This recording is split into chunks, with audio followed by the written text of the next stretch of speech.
Sanibona futhi bafowethu. Ninjani niyaphila? Asibonga again for umkhonzo nibingelelayo ntambama nje. Let's hope niyaphila. Sicela ke ukuthi abanga subscribe, please subscribe.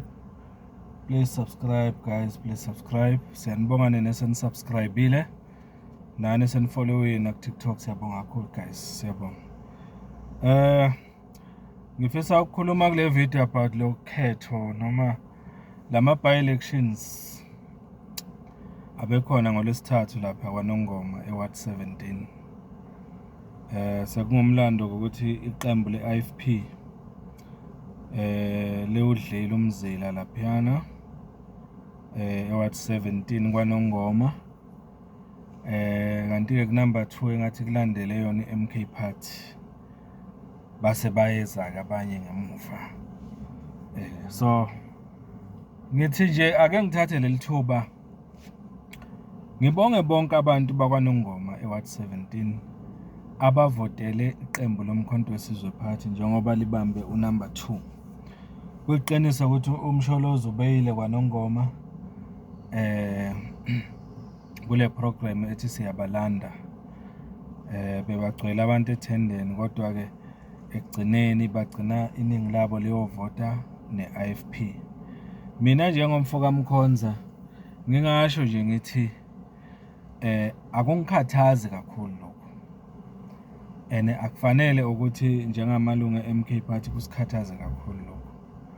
Nikhumbule ukuthi iMK Party iparty entsha esanda kusungulwa esangenisa iKZN nakwezinye indawo eSouth Africa.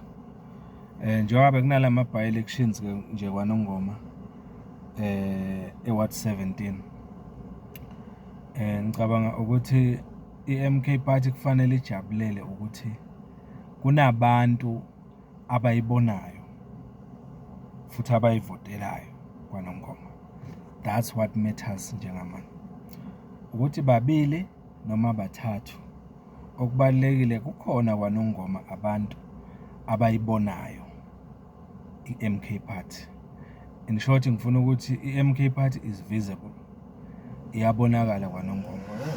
Ngaphandle kokuthi iyabonakala nje futhi abantu bayakholelwa kuyo, bayakholelwa kuPresident Zuma. Ingakho nje bayenze ukuthi ibe unumber 2. Ishiye iANC ngemuva, ishiye oEFF namanye amaqembu abelandela lapha ngemuva. O-Action SA manga process njalo njalo makuwukuthi bebangenile. So nje ngisho ngithi siyabonga kakhulu kini nonke ma-MK amahle. Ngoba ngama MK amahle nonke nenivotile. Sikholelwa kuloko ukuthi ngama MK amahle. Siyanibonga nje ngaphandle kokuthi sibe siyalena siyancoma kakhulu umsebenzi enwenzile ngokuthi nivotele MK Party. Lokho kuumhlahlandlela ke walokho okuzokwenzeka kuma-elections azayo. Kungama local government elections esibheke kuwo ngonyaka noma kuwo nonyaka lo. So njengoba sibheke kuma local government elections sinethemba lokuthi iMK Party izokwenza kangcono kakhulu kunalokho esikubonayo njengamanje.